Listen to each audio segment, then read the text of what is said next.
오늘은 여러분과 함께 에베소 4장 17절 이후의 말씀을 통해서 새 사람을 입으라 라는 제목으로 함께 말씀을 나누고자 합니다. 사람들은 자신의 삶의 변화를 경험하고자 할 때에 어떤 변화를 추구합니다. 예를 들어서 머리의 모양을 다르게 한다던가 아니면 옷을 바꿔 입는 경우들을 볼 수가 있습니다. 어떤 주부가 마음을 새롭게 하려고 미용실에 갔다고 합니다. 그래서 머리를 굉장히 짧게 잘랐다고 합니다. 그런데 짧게 자르고 온 그 모습을 본 남편이 버럭 화를 내는 거예요. 아니, 당신을 처음 만날 때 당신의 그 긴 생머리가 너무나 매력이 있어서 만났는데 어떻게 내 허락도 없이 그렇게 자를 수 있어? 너무한 거 아니야? 라고 이야기했다고 합니다. 그랬더니 부인이 가만히 듣고 있다가 어이없어 하면서 이렇게 이야기합니다. 당신은 그러면 누구 허락 받고 대머리가 됐어요? 하고 이야기하는 거예요. 여러분, 새해가 들면 기업이나 개인이나 가정이나 가장 많이 시간을 투자하는 일이 있습니다. 바로 계획을 세우는 것입니다. 제가 청소년부 때 공부했던 습관을 보면요, 계획을 1시간 동안 세우고 그 계획을 되새겨보면서 수정을 하고 1시간 동안 수정하고 또 그리고 나서 공부에 들어가야 되는데 정작 공부 시작할 때는 졸려가지고 잠을 잘 때가 있었던 것 같습니다. 여러분, 연초에 가장 많이 세우는 계획이 무엇이 있습니까? 다이어트나 금연, 금주, 또 직장만, 직장을 얻는 것, 그런 것들이 있을 줄로 압니다. 새해를 시작하면서 이런 계획, 저런 계획과 다짐 가운데 우리가 살아가고 있습니다. 그런데 여러분, 작심삼일이라고 하는 말 들어보셨습니까? 작심삼일. 너무 김 빠지는 소리를 하는 것 같죠? 우리가 굉장히 많이 사용하는 말입니다. 그런데 이 말의 의미를 찾아보니까요, 이 말의 처음 의미는 부정적인 의미가 아니었다고 합니다. 이 작심이라고 하는 말, 맹자의 호변장에 나오는 말로 마음을 단단히 먹는다라는 뜻입니다. 마음을 단단히 한다. 그래서 작심삼일이라고 하는 말도 원래는 사흘에 걸쳐서 생각하고 생각한 끝에 비로소 신중하게 결정한다 라는 것을 의미한다고 합니다. 긍정적인 말입니다. 충분히 생각하고 충분히 준비해서 결정하는 것을 의미하는 것이죠. 그러나 이 말이 부정적으로 사용되는 것이 대부분입니다. 마음을 단단히 먹기는 했지만 그 단단히 먹은 마음이 사흘밖에 못 간다라고 하는 것이죠. 사실 이 말은 우리 민족을 비하하는 주변의 외국 세력들에 의해 지어진 말이라고 합니다. 왜 그랬냐면 그 고려 사람들은 어떤 법을 선포하게 되면 3일을 못 가. 또 조선 사람들은 끈기가 없어서 3일이면 다 포기해. 이렇게 비하하면서 쓰던 말이 바로 작심삼일이다라고 하는 겁니다. 여러분, 새해가 되면 많이 팔리는 그 품목 중에 하나가 운동기구라고 합니다. 러닝머신. 여러분 다 이런 경험이 있으시죠? 러닝머신 같은 것이 굉장히 많이 팔린다고 합니다. 그리고 집 앞에 저희 집도 보니까 수많은 헬스장, 또 요가 학원의 전단지가 붙어 있는 것을 보게 됩니다. 왜 이렇게 새해에 붙어 있을까요? 새해를 시작하면서 살 좀 빼자라고 하는 그 결심을 이루어라 라고 홍보하는 것입니다. 사람들이 관심을 가지고 그런 것들을 사게 됩니다. 그런데 한 3월, 4월쯤 돼 보면 중고 땡땡 같은 곳에 운동용품이 굉장히 많이 나온다고 합니다. 왜 그럴까요? 그 러닝머신을 열심히 운동하려고 샀는데 그 등치가 크잖아요. 그래서 자리만 차지하는 겁니다. 청소기를 해도 걸리고 무엇을 거기서 갖다 놓으려고 해도 꼭 그 자리가 걸리는 거예요. 그래서 중고로 내놓는 일이 많다고 합니다. 여러분, 우리가 한 해를 시작하면서 뭔가 새로운 결심을 가지고 새로운 다짐을 하는 것, 이것은 굉장히 중요한 것입니다. 또 믿음으로 그것을 결단하는 것이 더욱 중요하다라고 하는 것입니다. 그래, 내가 작년에 기도 시간이 부족했지, 내가 새해에는 새벽 기도를 한 주에 3일 이상 꼭 참석해야겠다 라고 다짐하는 것, 그리고 안 되면 내가 오전에 또 오후에라도 주님의 성전에 가서 하나님 앞에 나아가서 기도해야지 라고 결단하는 것, 내가 성경을 열심히 읽어야지, 내가 온전한 11조를 드려야지, 내가 주일에 1시간이라도 봉사를 해야지, 이런 변화된 마음을 가지고 다짐을 갖는 것은 매우 중요하다라고 하는 겁니다. 왜냐하면 우리가 이렇게 다짐을 했을 때에 그 다짐이 우리의 삶에 힘을 주고 이끌어갈 때가 있다라고 하는 것입니다. 하지만 여러분, 우리가 이런 변화를 확실하게 하고 또 또 다짐들을 지속적으로 이루기 위해서는 반드시 해야 될 것이 있습니다. 우리 잠언 16장 9절 말씀 준비되었을 텐데 우리 다 함께 읽어보도록 하겠습니다. 시작. 마음으로 자기의 길을 계획할지라도 그의 걸음을 인도하시는 이는 여호와시니라. 아멘. 요즘 저에게 계속해서 묵상이 되는 말씀입니다. 사람이 마음으로 자기의 길을 계획할지라도 그의 걸음을 인도하시는 분은 여호와시니라. 우리가 새해 수많은 일들을 계획하고 하나님 앞에 나아가려고 몸부림치는 모습, 정말로 아름다운 모습입니다. 그러나 우리의 모든 삶을 하나님이 움직이시고 하나님이 인도하신다라고 하는 하나님 중심의 신앙생활이 없으면 우리의 계획, 우리의 다짐들은 결국 실패한 삶으로 가게 된다라고 하는 것입니다. 변화의 원동력은 우리의 의지와 우리의 노력이 아닙니다. 우리 안에서 뜻을 가지고 행하시는 하나님인 줄로 믿으시기 바랍니다. 성경에 기록된 수많은 하나님의 사람들이 이 하나님 중심의 삶을 통해서 변화되었습니다. 또한 진리의 말씀을 듣고 회심하여 나아갔던 많은 신앙의 선조들이 그 하나님 중심의 삶을 통해서 변화되었다라고 하는 것입니다. 이제 저와 여러분이 하나님을 따라 의와 진리의 거룩함으로 지으심을 받은 새 사람이 다 되시기를 주님의 이름으로 축복합니다. 이제 바울의 이야기로 들어가 볼까요? 바울은 에베소 교회를 개척했습니다. 누구보다 더 사랑하고 관심 있게 에베소 교회를 지켜보았습니다. 교회가 세워지고 그 성도들이 하루하루 믿음이 세워지는 모습을 바라볼 때에 너무 즐겁고 너무 기뻤습니다. 그러던 중 어떤 소식이 들려오기 시작합니다. 구원의 기쁨을 누려야 되는 성도들 가운데 옛 습관을 벗어버리지 못하고 믿지 않는 자들과 똑같이, 아니 오히려 그들보다도 더 죄의 길로 빠지고 있는 성도들의 모습을 보게 되었다라고 하는 것입니다.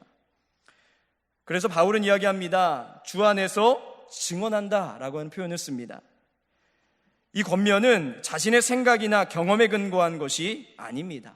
오직 주님 안에서 주님께서 주신 권위로 말하고 있다라는 것을 우리에게 설명해 주고 있는 것이죠. 이 증언한다라고 하는 말은 굉장히 엄숙한 선언을 할 때 사용되는 단어였습니다. 바울이 엄숙하게 심오하게 성도들을 향해 권면하는 것이 무엇일까요? 오늘 말씀을 통해서 그 권면을 기억하며 우리 모두 새 사람을 입는 모두가 되시기를 축복합니다. 바울이 권면하는 첫 번째는 하나님의 뜻에 꼭 맞게 행하라라고 하는 것입니다. 여러분의 삶 가운데 하나님의 뜻에 맞게 행하는 삶이 되시기를 축복합니다. 사회의 모든 기관이나 직장에서 어떤 사람을 쓰고자 할 때는 그 고용하고자 하는 기관에서 요구하는 의무와 책임에 합한 자를 선택하게 됩니다. 당연한 이야기죠. 회사에서 필요한 사람, 이 직무를 정말 잘 감당할 수 있는 사람, 그 사람을 뽑게 되어 있습니다. 그가 무엇을 해야 하는가, 즉 일에 대한 의무와 그 일을 완수해야 되는 책임성도 그에게 부여된다라고 하는 것이죠. 그런데 이런 사람들이 있습니다. 회사에서 열심히 일을 하고 밤을 새워가며 열심히 일을 했는데도 인정받지 못하고 노력한 것보다도 저평가되는 사람이 있다라고 하는 것입니다.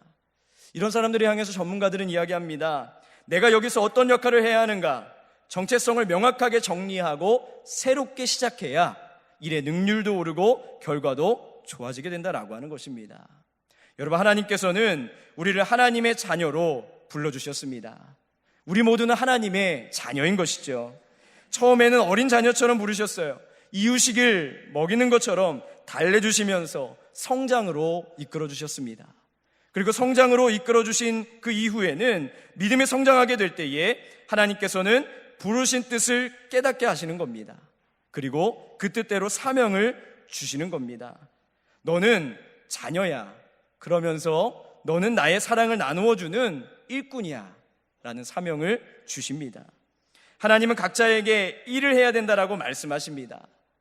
우리는 자녀일 뿐만 아니라 하나님의 일꾼들임을 믿으시길 바랍니다.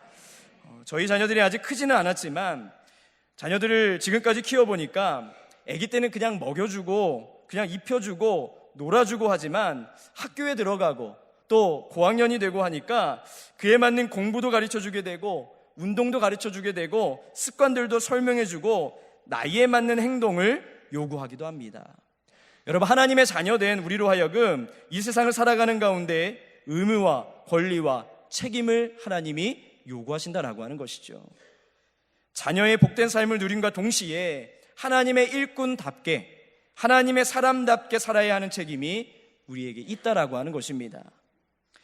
에베소서 4장 1절 말씀해 보니까 너희가 부르심을 받은 일에 합당하게 행하여 라고 말씀하고 있습니다. 부르심을 받은 일에 합당하게 행하여. 우리가 하나님의 자녀로 부름을 받았기 때문에 하나님의 뜻에 꼭 맞게 행하라라고 하는 것입니다. 우리가 하나님의 자녀로 꼭 합당하게 행하기 위해서는 항상 예수님을 마음에 품고 살아가는 저와 여러분이 되시기를 축복합니다. 사랑하는 성도 여러분, 예수님을 마음에 품고 사시길 바랍니다. 예수님이 내 인생의 주인이 되시고 나의 삶을 이끄시고 나의 모든 계획, 때로는 내가 잘못 세운 계획일지라도 하나님의 뜻에 맞게 인도하시는 그 주님을 고백하는 저와 여러분 되기를 축복합니다. 두 번째, 바울은 권면하고 있습니다. 옛사람을 벗어버려라 라고 권면하고 있습니다. 서두에서 말씀드렸지만 에베소서는 바울이 로마 감옥에서 에베소에 있는 성도들에게 보낸 옥중서신입니다. 하나님을 믿지 않던 세상 풍조 속에서 살다가 기독교로 개종했지만 여전히 옛날 삶의 방식으로 되돌아갈 위험성을 안고 있었던 그 에베소의 기독교인들에게 보낸 편지가 바로 에베소서입니다. 결국 에베소서는 옛날의 습관으로 되돌아갈 가능성을 안고 사는 우리 모두에게 보낸 편지다라고 말할 수 있는 것이죠. 에베소 지역은 주전 11세기에 건설된 소아시아 지역의 정치와 경제와 문화와 교통의 중심지였다고 합니다. 특히 우상 숭배가 굉장히 성행하던 지역이었습니다. 에베소 사람들의 대표적인 우상이었던 아데미라고 하는 풍요와 다산을 상징하는 여신이 있습니다. 이 아데미 여신의 전각은 세계 7대의 불가사의 중 하나로 길이가 128m, 폭이 66m의 면적 위에 높이 18m의 기둥 127개를 세워서 만들었다고 합니다. 굉장히 큰 신전이 세워졌다라고 하는 것이죠. 이런 아데미 여신과 신전은 에베소 사람들의 정치와 경제와 사회와 문화, 이것의 구심점이 되었습니다. 그리고 이들의 일상생활과 아주 밀접하게 연결이 되어서 내가 우상 숭배한다라고 이야기하지 않아도 그들의 삶의 문화에 그것이 배어있게 되었다라고 하는 것이죠. 이렇게 아데미 여신을 비롯해서 우상들을 섬기던 사람들이 개종해서 하나님을 믿는 교인이 되었지만 마음을 새롭게 해서 정신을 차리지 않으면 또다시 옛날의 모습으로, 우상 숭배하던 모습으로 하나님 외에 다른 것들을 바라보고 그것들이 인생의 제일이다라고 고백하며 나아가는 그런 삶으로 되돌아갈 수 있었다라고 하는 것입니다. 바울은 이와 같이 헛된 신을 섬기고 우상 숭배하던 종교적인 낡은 습관의 옷을 과감히 벗어던질 것을 가르치고 있는 것입니다. 에베소 교인들은 도덕적 타락 가운데 살았던 사람들입니다. 그 지역에 수많은 극장들을 자랑하던 도시라고 합니다. 어떤 극장은 동시에 24,000명 정도의 관객을 수용할 수 있는 정도로 컸다고 합니다. 이런 극장에서 벌어질 수 있는 일은 온갖 저질스러운 공연, 그리고 폭력적인 투기, 음란한 공연, 이런 것들이 성행하고 있었다라고 하는 겁니다. 온갖 음행과 사기와 희롱과 황금에 대한 유혹과 더러운 말들이 판을 치는 타락한 도시, 그곳이 바로 에베소였습니다. 여러분, 이와 같은 환경 속에 있던 사람들이 세례를 받고 기독교인들이 되었지만 그들의 삶의 환경은 변하지 않았습니다. 그들의 삶의 환경 가운데 빠져 살 때에 또다시 옛날 모습이 나온다라고 하는 것이죠. 그래서 이렇게 권면하고 있는 겁니다. 옛사람을 벗어버려라. 우리가 벗어 던져야 될 옛사람의 삶의 특징에 대해서 이야기합니다. 먼저 17절을 보게 되면 허망한 것, 마음에 허망한 것으로 행한 같이 너희는 행하지 말라라고 설명하고 있습니다. 허망한 것. 허망한 것이 무엇입니까? 텅 비어있다라고 하는 거예요. 공허하다라고 하는 겁니다. 무익하고 무가치한 것을 이야기합니다. 하나님이 주신 진리를 떠나면 감각이 없는 자가 된다라고 하는 것입니다. 공허하고 무가치한 일에 감각 없는 자가 되어서 방탕의 길을 나도 모르게 그냥 걸어가고 있는 사람이 된다라고 하는 것이죠. 하나님 없는 헛된 생각에 지배를 받고 무익하고 무의미한 삶을 살아가고 있는 사람, 그 사람이 세상 사람이 아니라 예수님을 믿는다라고 고백했던 그리스도인의 옛 모습이 나타난다라고 하는 것입니다. 로마서 1장 21절 말씀해 보니까 하나님을 알되 하나님을 영화롭게도 아니하며 감사하지도 아니하고 오히려 그 생각이 허망하여지며 미련한 마음이 어두워졌나니, 하나님을 고백하면서도 그 마음이 어두워져서 미련한 생각을 가지고 사는 사람들이 많이 있다라고 하는 것입니다. 또 오늘 18절 말씀해 보니까 그들의 마음이 굳어짐으로 말미암아 하나님의 생명에서 떠나 있도다 라고 하는 말씀을 우리에게 주고 있습니다. 이방인들은 하나님을 알지 못하기 때문에 하나님께 복종하지 않는 사람입니다. 그들은 하나님의 말씀에 전혀 반응이 없는 사람들입니다. 무감각한 상태, 그 상태를 의미하고 있는 것이죠. 또 19절을 보게 되면 그들이 감각 없는 자가 되어 자신을 방임하여 모든 더러운 것을 욕심으로 행하되, 세상에서 방탕해버리면 마음과 생각도 더러운 것에 묻혀버리게 됩니다. 그래서 완전히 굳어진 심령의 상태가 되는 것입니다. 사람이 방탕하게 되면 결국에는 죽음의 두려움에 이르게 되는 것이죠. 누가복음 15장, 그러니까 잘 알고 있죠. 잃어버린 아들을 찾은 아버지의 비유가 기록되어 있습니다. 탕자는 세상에 나아가서 13절에 보니까 허랑방탕하여 라고 기록되고 있습니다. 허랑방탕이 살았다. 오늘 본문에 있는 방탕이라고 하는 말과 같은 말이죠. 허랑방탕하면 그 결과는 이 결과가 됩니다. 나는 여기서 주려 죽는구나. 15장 17절에 이렇게 기록되어 있습니다. 다시 말하면 이 아버지를 떠난 아들이 허랑방탕한 삶을 살았습니다. 그런 허랑방탕함의 끝이 무엇이냐? 바로 나는 여기서 죽는구나. 죽음의 두려움이 임한다라고 하는 것입니다. 여러분, 하나님을 떠나 허망한 것을 쫓아 사는 옛사람, 하나님을 떠나 세상 것을 추구하는 그 옛사람이 다시금 나오기 시작한다면 그 사람은 영적으로 무지한 사람이 되는 것이고 굳어진 마음을 가진 사람이 되는 것입니다. 마가복음 10장 46절에 여리고성의 거리에서 구걸하던 소경 거지 바디메오가 있었습니다. 그는 예수님께서 사람들과 함께 지나가신다라는 소식을 듣고 다윗의 자손 예수여 나를 불쌍히 여겨주소서라고 이야기하게 됐죠. 이 바디메오가 예수님을 만났을 때에 그가 행했던 일이 있습니다. 겉옷을 내어버리고 뛰어 일어나 예수께 나오거늘. 여러분, 우리가 이 구습을 따르는 옛사람의 옷을 혹시 입고 입지 않습니까? 그 옛사람의 옷이 자꾸만 튀어나오려고 하지 않습니까? 우리가 의도하지 않아도 우리가 이 세상을 살아가는 가운데, 세상의 문화 가운데 그 옛사람이 자꾸 솟아오르지 않습니까? 그럼 여러분, 우리 그 모든 것들을 내어버리고 예수님께 나아가는 저와 여러분 되시기를 주님의 이름으로 축복합니다. 우리가 과거에서 세상에서 행했던 온갖 못된 습관들, 욕심으로 우리를 타락하게 만들고 우리를 속이는 것들에서 벗어나야 된다라고 하는 것입니다. 더 이상 이와 같은 욕망에 넘어져서는 안 되는 것입니다. 속아서는 안 되는 것입니다. 깨끗이 버려야만 새 사람을 입을 수 있다라고 하는 것입니다. 새 옷을 갈아입기 위해서 낡은 옷을 벗어던지듯이 구습을 따르는 옛사람을 벗어버리는 저와 여러분 되기를 축복합니다. 바울은 또 권면합니다. 옛것을 벗어버리고 너희는 새 옷을 입어라. 여러분, 명절 때가 되면 어른들께서 설빔을 사주시곤 했습니다. 제가 커서 그런지 요즘에는 저한테 설빔을 가족들이 안 사주시는 것 같은데, 설빔을 사주시면 그것을 입고 막 돌아다녀요. 뽐내는 거죠. 친구들에게 새 옷을 샀다라고 자랑하며 다닙니다. 여러분, 새 옷을 입으면 굉장히 좋습니다. 혹시 여기 새 옷을 샀는데도 별로 좋아하지 않는 분들도 계십니까? 제 생각엔 아무도 없을 것 같아요. 새 옷을 사면 너무나 기분이 좋은 겁니다.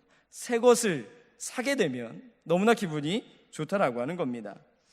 새 제품을 사게 됐을 때에 전자제품 같은 경우를 보게 되면 그 하얀 투명한 스티커가 있습니다. 여러분 잘 아시죠? 그 스티커를 떼는 사람이 있고 떼지 않는 사람이 있습니다. 저는 스티커를 떼는 것을 굉장히 좋아합니다. 새 것을 샀을 때에 그 스티커를 뜯는 기쁨이 있어요. 청년들 다 경험해 보셨죠? 핸드폰을 딱 샀을 때에 그 필름을 딱 뜯는 그 기쁨. 여러분 다 싫어하시는 것 같은데, 저희 어머니께서는요, 전자제품을 사오시면 오랫동안 그 하얀 비닐을 벗기지 않으십니다. 그런데 저는 그것을 빨리 벗기고 싶어요. 그래서 확 띄워버립니다. 그러면 야, 이거 왜 띄워? 막 이렇게 말씀하신 적도 있었습니다. 그 즐거움은요, 경험해보지 않으면 모른다라고 하는 거예요. 그런데 여러분 주의해야 될 것이 있습니다. 자녀들이 그 스냅백이라고 하는 모자, 여러분 아시죠? 힙합하는 사람들이 쓰는 모자. 그 모자를 사봤을 때에 절대로 떼어서는 안 되는 스티커가 거기 붙어 있습니다. 반짝거리는 그 스티커 보신 적 있으신가요? 모자 챙에 붙어 있는 스티커. 여러분 자녀의 그 스티커를 떼는 순간 자녀들은 아마 여러분과 말을 하지 않을 겁니다. 그게 이 새 거의 표시인가 봐요. 저도 잘 이해가 되지는 않는데, 여러분 간혹 예수를 믿지 않다가 예수님을 믿고 새롭게 변화된 사람의 고백을 들어보면 하나같이 이런 말을 합니다. 왜 이렇게 좋은 예수님, 왜 이렇게 좋은 주님을 이제서야 믿고 알았는지, 지나간 세월이 너무 아깝고 후회스럽다 라고 하는 이야기를 많이 하게 됩니다. 이 고백이 바로 새 옷을 입은 사람의 고백이 아닐까라고 생각하게 되는 것이죠. 여러분 지난 과거의 나쁜 습관과 성품을 버리고 예수님의 성품과 신앙으로 옷을 갈아입는 성도들이 되시기를 축복합니다. 바울은 옛사람을 벗어 던지고 새 사람을 입으라라고 하는 말을 하게 됩니다. 그러면서 무슨 말을 하냐면 오직 심령으로 새롭게 되어, 우리 한번 따라해 볼까요? 오직 심령으로 새롭게 되어. 과거에 하던 모든 버릇들을 벗어 던지기 위해서 먼저 우리의 심령이 새로워져야 된다라고 하는 겁니다. 여러분, 여러분의 심령이 새로워지기를 간절히 축복합니다. 예배를 통해서, 찬양을 통해서, 또 날마다 우리가 말씀을 읽는 큐티를 통해서 여러분의 심령이 새롭게 되어야 된다라고 하는 것입니다. 마음이 변화되면 생각이 변화됩니다. 생각이 변화되면 행동이 변화됩니다. 행동이 변화되면 우리의 습관이 변화되는 것이죠. 그리고 습관이 변화되면 마침내 우리의 인격이 변화되는 것입니다. 그러므로 우리의 인격이 새롭게 변화되려면 마음에서부터의 변화가 일어나야 된다라고 하는 것입니다. 우리의 마음과 생각이 새롭게 되지 않고서는 결단코 새 사람의 옷으로 갈아입을 수 없다라고 하는 것입니다. 24절에 보니까 이 옷이 뭐라고 표현되어 있냐면 하나님을 따라 의와 진리의 거룩함으로 지으심을 받은 새 사람의 옷이다, 새 사람이다 라고 표현하고 있는 것입니다. 이 옷은 하나님을 따라 새롭게 창조된 옷입니다. 오직 하나님께서 우리 마음속에 들어오심을 통해서 얻게 되는 것을 의미하는 것입니다. 여러분 하나님의 성품을 닮아 의와 진리의 거룩함으로 지어진 신령한 옷을 입게 되시기를 축복합니다. 옛날에는 내 욕심과 내 유혹에 이끌려 되는 대로 살았다면 이제는 그렇게 살지 않겠다라고 하는 결심을 하시기를 축복합니다. 지난날에는 남보다 더 잘 살고 더 높아지고 더 유명해지고 더 좋은 집에 살고 더 좋은 차를 사는 것만을 추구했다면 이제 새 옷을 입는 성도들은 먼저 하나님의 영광, 하나님의 의, 하나님의 은혜와 진리의 거룩함에 합당한 일이 무엇인가를 물어보고 그것을 실천하는 생활로 바뀌게 되시기를 축복합니다. 사랑하는 성도 여러분, 이제 함께 결단하길 원합니다. 여러분, 내 거창한 생각과 내 위대한 뜻과 내 치밀한 계획이 마치 우리의 삶을 풍성하게 이끄는 것처럼 착각하며 살 때가 많이 있습니다. 내가 생각하는 게 맞아, 내가 경험한 게 맞아, 내가 그동안 지식으로 얻은 게 맞아라고 그렇게 살고 이야기하면서 살고 있지만 정작 우리의 삶은 여기 표현된 것처럼 허망한 것으로 가득 차 있고 총명이 어두워지고 무지하고 마음이 굳어진 삶, 그리고 감각이 없어져서 방탕하고 방임하고 더러운 것을 욕심으로 행한 삶으로 가득 차서 하나님이 나를 왜 부르셨는지, 하나님이 나를 어떻게 살길 원하시는지 그 뜻을 모르고 방황하고 있는 우리의 모습을 발견하게 됩니다. 여러분, 우리의 삶에 혹시 그런 연약한 모습이 있지 않으십니까? 그런 모습이 있다면 오늘 말씀을 다시 한번 깊이 되새겨보시기 바랍니다. 옛사람을 벗어버려라. 너희가 따르고 있던 구습을 쫓는 옛사람을 벗어버려라. 그리고 오직 심령이 새롭게 되어서 하나님을 따라 의와 진리의 거룩함으로 새 사람을 입어라. 우리가 이 말씀을 가지고 함께 찬양하기 원하는데요, 내가 주인 삼은 모든 것을 내려놓고 주님 앞에 나아갑니다. 이렇게 고백하며 찬양하겠습니다.